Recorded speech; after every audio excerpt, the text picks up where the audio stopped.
Eu estou aqui com o analista de comportamento, Matheus Nogueira.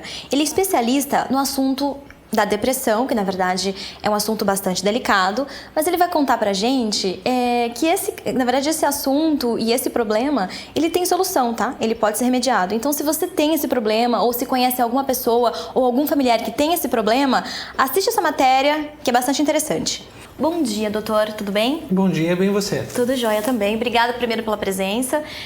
Eu gostaria que você falasse um pouquinho pra gente, pro telespectador, sobre as causas da depressão. O que na verdade, a gente pode identificar como uma possível causa? Como é que a gente consegue identificar um sinal de que alguma pessoa esteja com depressão? Primeiramente, eu quero agradecer pelo convite. Eu acho que esse tema é um tema bem interessante e é um tema atual, né? Porque hoje se fala muito em depressão, se fala muito sobre ansiedade e às vezes pouco se sabe. Fala-se muito, mas pouco se sabe. Fala inclusive que é o mal do século, né? Exato. Hoje tem assim, estimativas de que mais ou menos 350 milhões de pessoas ao redor do mundo tenham depressão. Nossa, é muita gente, doutor? Muita gente. Só no Brasil esse número varia de 10 a 18% da população. E a faixa etária dessa enorme população varia de que idade até que idade? Ela pode ocorrer em qualquer faixa etária, indo desde a infância até a idade adulta, até o envelhecimento, mas ela predomina numa faixa que vai mais ou menos dos 20 aos 40 anos. Essa faixa talvez seja a faixa de maior risco da depressão. Então explica um pouquinho pra gente sobre as causas. Hoje, a gente pode entender a depressão como sendo multifatorial. Não só a depressão, mas outros transtornos psiquiátricos. Na verdade, é a junção de fatores biológicos, então talvez uma herança genética, algo mais hereditário, né?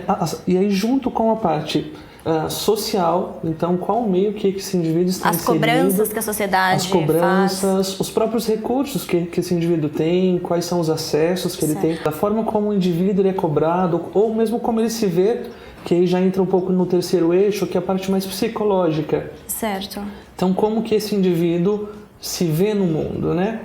Dentro do comportamento, a gente pode falar que a depressão, ela ocorre quando você trabalha com 3 eixos também. Então, seria, por exemplo, a forma como o indivíduo se vê. Certo. Né? Então, e aí a depressão associada a um aspecto negativo. Entendi. Então, eu me vejo negativamente nessa situação. E a pessoa, ela fala isso pra você? Eu me vejo assim, eu me sinto assim. Ela fala dos defeitos, das partes negativas da vida dela. Ela se abre realmente?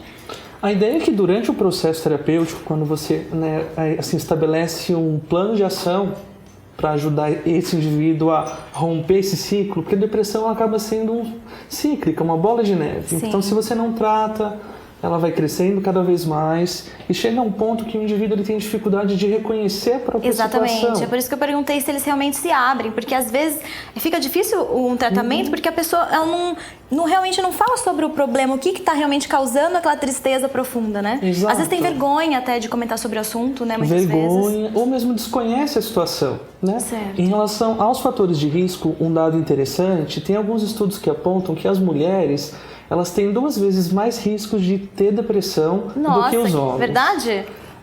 Boa pergunta, a gente não sabe se é verdade. Por quê? Será que os homens eles têm dificuldade de identificar os sintomas? Entendi. Ou mesmo de procurar atendimento? É um padrão cultural. Eu como homem, então eu devo prover. Então se eu mostrar algum sinal de fraqueza, isso diz que eu não sou bom o suficiente, não sou homem o suficiente. Né? Sim. Fala um pouquinho pra gente, doutor. Qual que é a diferença entre tristeza e depressão? Tristeza é algo normal da vida. Todos nós passamos por fases menos tristes, mais tristes, felizes, menos felizes, né? Então é algo normal da vida. Certo. A diferença entre tristeza e depressão é quando a depressão são sintomas tristes que perduram por um tempo mais prolongado, né? E que a intensidade também é maior do que uma leve tristeza. Entendi. Então, para o diagnóstico de depressão, eu espero que o indivíduo esteja numa situação de tristeza, com uma intensidade grave, né, por um período de 2 semanas pelo menos. Aí identificou então que está em depressão. Exato. 2 semanas pelo menos. São os primeiros indícios, né?